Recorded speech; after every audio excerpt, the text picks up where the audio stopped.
couldn't walk for like a year and a half. Couldn't even walk. Like my pops had to carry me around everywhere. Like if I wanted to go to the bathroom in the morning, like he had to carry me from the couch to the toilet. Like, that's how crazy it was. But it's your boy Crispy, the Keep It Crispy podcast. We back at it, man. It's another blessed day. Today we actually have a real special guest in the building, coming to you straight out of Indianapolis, Indiana.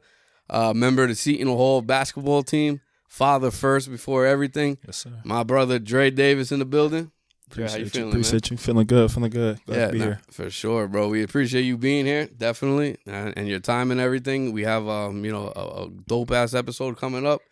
A lot of people that are tuning in. A lot of athletes, so it's definitely gonna be some motivational stuff today. Definitely. I'm glad you invited me here. Yeah, no, for sure.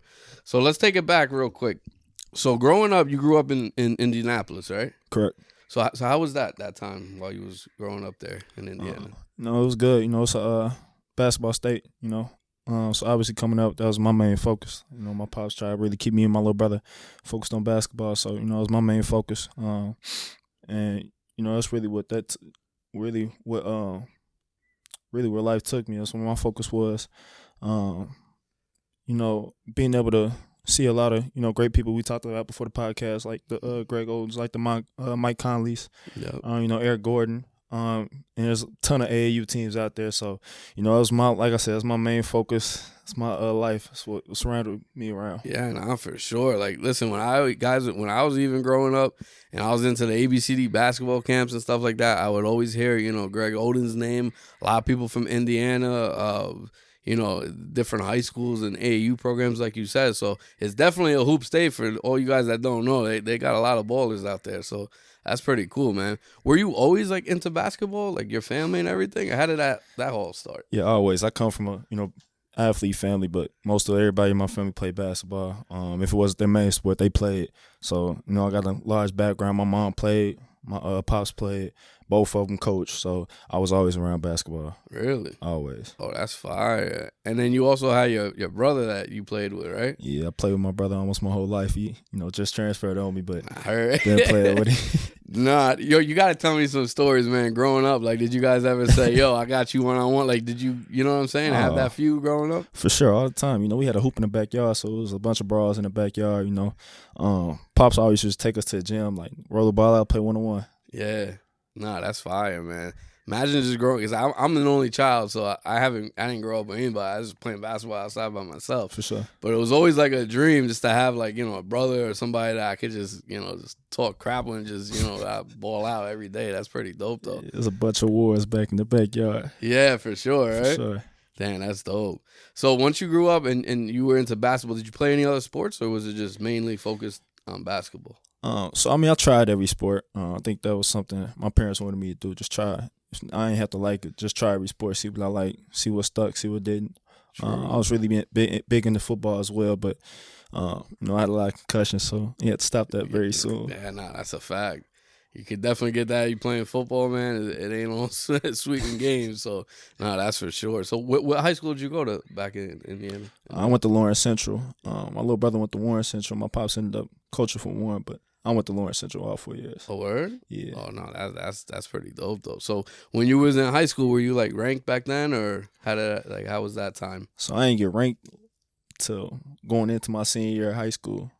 I was unranked, so I wasn't even ranked in the state for real. No way, for real? It was crazy. I wasn't ranked in the state for real. I went to I had a great UIBL session my last year at AAU. Went crazy in UIBL, ended up getting ranked top 100 then. Really? Literally just off that summer alone. So explain to everybody when you say the EYBL, obviously we know what that is, but a lot of the viewers, they want to know like exactly what, that entails. How do you get invited to that? So, I was just different brands that have their own, like UA, Under Armour, Adidas Gauntlet, and then Nike, UIBL. I played for the Gauntlet my first 2 years, my freshman and then my sophomore year. Then made the transition over to the UIBL. Basically had a tryout for the Indy Heat team. That's the UIBL team in Indiana. Made the team, and then the rest was history after that. I think me personally, my year, I feel as though the UIBL was one of the top, I want to say one of the top brands that was had most of the top ranked guys. And I felt as though I considered myself one of the top guys. Just didn't get the notoriety, so I felt as though, to be the best, you got to play against the best. So That's a fact. had to make that transition. That's a fact. You guys gotta understand, like, just to make that camp and that team, like, there's thousands upon hundreds of thousands of high school players, right, out there. Oh yeah, we had some killers on our team too. A lot of guys that's in the league right now, like Jaden Ivey. Oh yeah. Yep, he was on that team. Nigel Pack, that's at Miami. He doing his thing. That's my man, there. Nigel. Yeah, that's my boy. Yeah. I've been knowing Nigel like third grade. Damn, that's dope. I met him last year, actually, when I was out in Miami. I was pushing the brand out in Miami. He came through, so that was pretty cool. Oh, yeah, it's lit. Yeah, that's dope. All right, cool. So once you had that camp and then, how did it feel getting all those offers coming in, like, out of just that one summer? So it was crazy because I was committed to Nebraska at the time. Oh, okay. And, I had a slow start to my recruitment.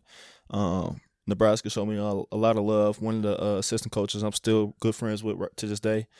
He's actually from Indiana. He recruited me real heavy. So, I kind of, jumped the gun on that, which I don't have no regrets about. I really was comfortable about that. It was a coaching change.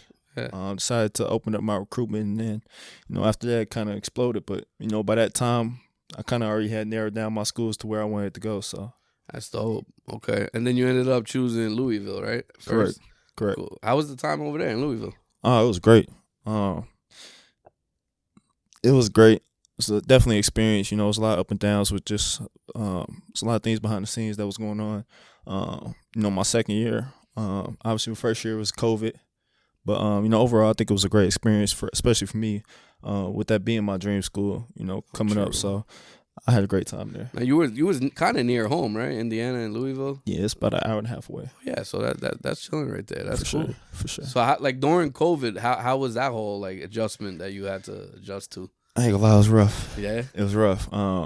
Just with all the testing, and then a lot of shutting down. Like we were ranked 16th in the country at one point, and then had a big shutdown. Probably didn't play for like a month and a half. Barely practiced. Barely had enough guys to practice just because of the testing and guys popping up for positive COVID tests. Yeah. But it was rough. And then, not really getting the experience with the fans was tough too. Playing in big arenas with zero fans was tough. Oh, I could imagine. Yeah, it was wild. Yeah, how is that? Like, I always wanted to ask, like, how, like, you have no eye, like, it's just you in an open stadium and the other team. Like, feel like a scrimmage, like a close scrimmage, like literally. Yeah, word. Wow, that's crazy. All right, cool. So you was in Louisville for a year? 2 years. 2 years? Okay. Freshman, sophomore. Freshman, sophomore. Got you. And then what made you switch over to Jersey, Seton Hall? Coaching change. And on top of that, just feel like I needed a fresh start. Somewhere, Mm-hmm. clean canvas to paint my own picture. Be able to, expand and grow on and off the court. I felt as though this was the place to do it. Yeah. Nah, for sure. You know what's crazy, though, guys? Me growing up, my favorite college team was Seton Hall. Like I said, we had a conversation before. Shaheen Holloway, the coach of Seton Hall, is an absolute beast, man. I would always watch him point God when he was rocking. So I got to ask you, like, how is it playing under him, his leadership? No, it's been amazing, I didn't get to see him play firsthand, but, a lot of people I talked to that actually know Shaheen personally, they say he coached the same way he played. And it's kind of crazy being able to actually see that in, live time.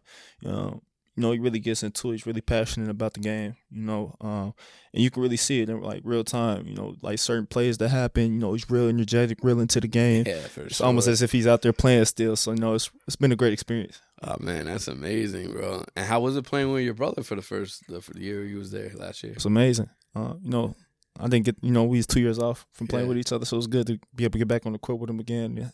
Share the court, share the team, have that experience. For sure. You guys had like that competitive, spirit. Like always. Once he gets in the game, once you get in the game. Oh, it's always that, always that. I feel like that kind of grew from those backyard battles. Just our, confidence, our camaraderie when we both on the court at the same time. I feel like, it really came from those days. Yeah, that's dope, bro. Just to have two siblings make it all the way to Division I on the same team, that must have been crazy. Nah, definitely dream come true. Yeah, no, for sure. That's dope. So then, because I was watching some Seton Hall games last year, and as soon as you was the sixth man off the bench, and then I felt like as soon as you came in, you just dominated. Like, what was your mentality once you just got in. You just heard your name. All right, you're up. Boom. And then you got in and you went crazy. I appreciate that. Sure. I just, I've always been the type of guy to do whatever it takes to win a game. I'm super competitive. I hate losing. That's something me and Coach share in common. Sore losing. So whatever we got to do to win, that's kind of my mindset. Yeah, no, for sure. Definitely. It's like your practices, is it the same kind of like intensity as a game when you guys have your practices? Shoot, practices is harder than the game, honestly. See that? That's true. 100%, man. You guys started practicing already? Yeah, we started our summer practices and stuff. We actually on a little break now, but we'll get back in around 27th. Gotcha. So, like, walk us through, like, for the younger athletes that are not in college yet, like, how is an athlete's day from the minute they go to their classes? Like, how do you juggle classes while being an athlete at the same time? I think I had a good start my freshman year, just the way Louisville was set up. It kind of got me adjusted to it really fast. Obviously, it's not easy being an athlete, being a student at the same time, and then juggling your social life, but Louisville kind of laid the foundation for how I can do it and showed me the right way to go about it. Obviously, school comes first.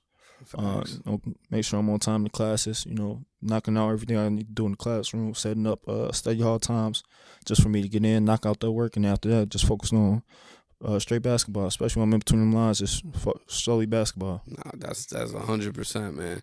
And especially, and you have your beautiful daughter. When was she born? She was born August 5th. Birthday just passed. Oh, yeah. Well, happy belated for sure. It just passed. So now talk to me about that, because I'm a father myself. So that subject is like very near and dear to me. Like having a child like that, did that change your perspective on everything? For sure. Definitely made me grow up fast. But my girl held it down for me, though. Still doing it to this day. For sure. That's just like extra motivation, right? Like to get out there and just kill, like, you know what I mean? No, for sure. Coming home to her each and every day is definitely kind of, made me sit back, kind of take, that pressure off my shoulders, make me feel a little bit relaxed, but at the same time, like, got to go get it. Yeah, no, that's amazing, man. It's super important just, to be a positive role model. They notice everything, especially when they get older. Like, definitely they see you, busting your ass day in and day out, going to school, having these games, you know what I mean, doing you on the court. That's just a true blessing for sure. So congratulations on that, bro. Appreciate that. Definitely, man. So now we coming up to the new season. So what are some of your goals for this new season with Seton Hall? Win. I haven't won yet. Win. Want to make the tournament. I want to go dancing. I ain't been dancing yet. I got to go dancing. Nah, you dancing. You definitely dancing this season. Yeah, you got the choice. Got to. Yeah, 100%, man. All right, cool. So let me, because we ask all of our guests this too, because we also want to integrate fashion with, your athlete journey and stuff like that. So how do you think like fashion and the way you express yourself and dress like plays a role on the court? And, given that you have, a following and you have your image, like how important is that to you to like express yourself when you rock some fits? It's crazy that you say that. I'm just now getting into fashion for real. Yeah? Like just now, like my girl been trying to get me into fashion. I actually got Alamir Dawes.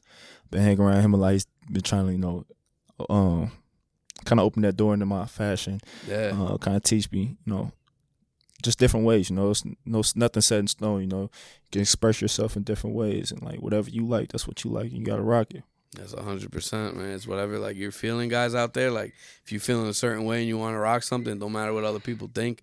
You just gotta throw it on, and you know what I'm saying. It means a lot. Like it expresses a lot about you. So that's dope. What's your favorite season to dress up in? Spring, summer, fall, winter? So like I said, I'm just now getting into fashion, kind of doing different things. But I'm gonna say summer. Just I'm real simple with. I used to see white tee, pair of J's. I'm like real simple, simple. That's it, bro. I'm always in shorts, by the way. You know that. So like that's what we're about, crispy shorts. So like I'm just about, a nice chill pair of crispy shorts, white tee, black tee, whatever. Facts. And then that's it. Basically, that's what we going. I'm more so of a sneaker head. Like, yeah. If anything about my feet, I have feet. You got the grapes on right now. Got the feet. I don't know if you can see the feet there, but them joints are dope right there. Appreciate that. Nah, for sure. You know what's crazy though? Like I'm into sneakers, not like that. I mean, I mainly make shorts and stuff like that, but my son is getting to be a sneaker. It's crazy, bro. You know what sneakers he wants? What? The Grinches. Oh, Kobe Grinches. Tough. Yeah. It's like $800 for. Yeah, I'm already knowing. You know what I'm saying? Yeah. He's like, yeah, I gotta get them for my birthday. I'm like, nice. The $800, you don't know what that. You know what I'm saying? So he's getting into that, but that again, like just being a positive role model for him. We gotta make it happen one way or the other. Facts. So that's dope. So in 5 years from now, so you're a junior at Seton Hall, right? I'm going into my senior year. I just you finished going- my junior year. Got you. So in 5 years, what would your goal be like overall around? So I'm trying to get to that league. Yeah, for Get to sure. the league. Most importantly, I just want to put my family in position, honestly. Wherever that takes me, I want to go as far as ball takes me. But really set up a, good lifestyle for my daughter, for my girl. For my parents, they sacrificed a lot for me to be where I am today. Really wanted to show my appreciation, and then really want to give back to my community. I'm really passionate about giving back to the youth of my community. So, I've already set up some little things, but I really want to, take a big step, big leap in that. Really give back and do something huge for my community. Nah, that's really big. Like communities for sure. Like how important would you say like having people around you that support you is in order for you to succeed in basketball? No, I think it's huge, especially in my position when, raising a daughter. They say it takes a village, and that's really, I'm seeing that's really true. But, having that support system, I think that was huge for me, my mental, just keeping me focused on the main goal. I think that was huge for me. Yeah, no, that's 100% for sure. So I know the journey's not all, peaches and cream. There are like some road hurdles that you got to go through. So tell us about like a time that if there is any time that you felt like giving up on basketball totally, if there were any. I wouldn't say give up on basketball. Basketball always kind of been my first love, so that's something I fall back to. When I'm going through things, I think that's my sanctuary, it's my peace.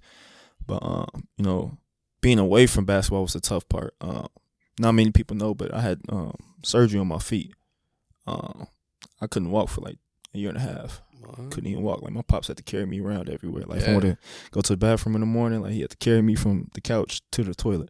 That's how crazy it was. But just that process of getting back, learning how to walk again, learning how to run, how to jump. That whole process was frustrating. But like to go back to what you said, that support system really kept me on the right track, kept my head into it in a good space to be able to get back.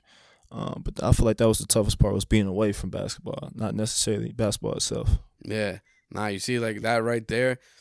A lot of times we always talk about this, guys. Like the road to success is not going to be easy. There's going to be times like you like Dre just said, like that's something huge that he overcame. He wouldn't have been able to do it without the support of his family and friends that are around him.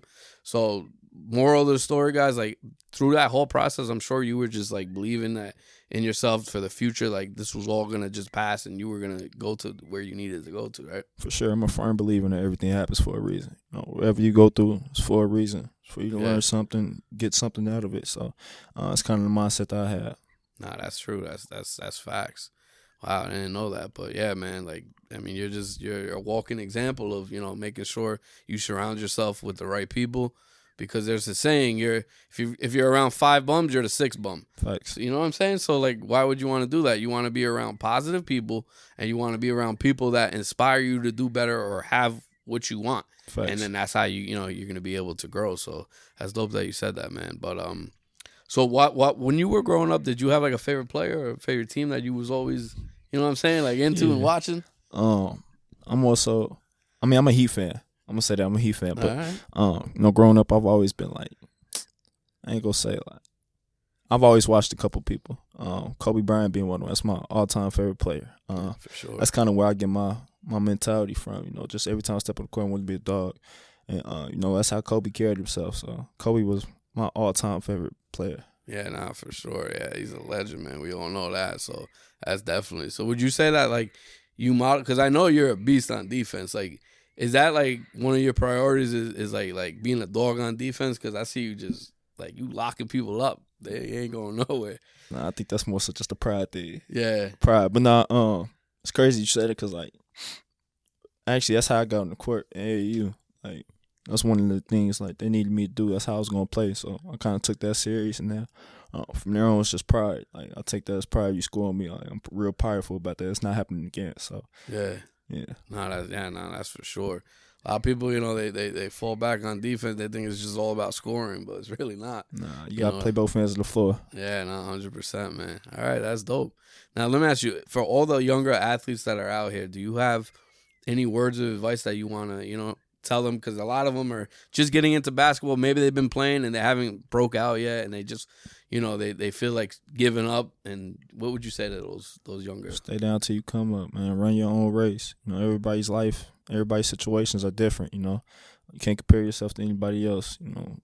If it ain't happened yet, it's because it's just not your time yet. I think everything happens on God's time, and so just stay down, continue to grind, keep your head down. Focus on your race, and when it's due time, it's gonna be your time. I see. He just broke it down. Yo, Dre, you just broke it down.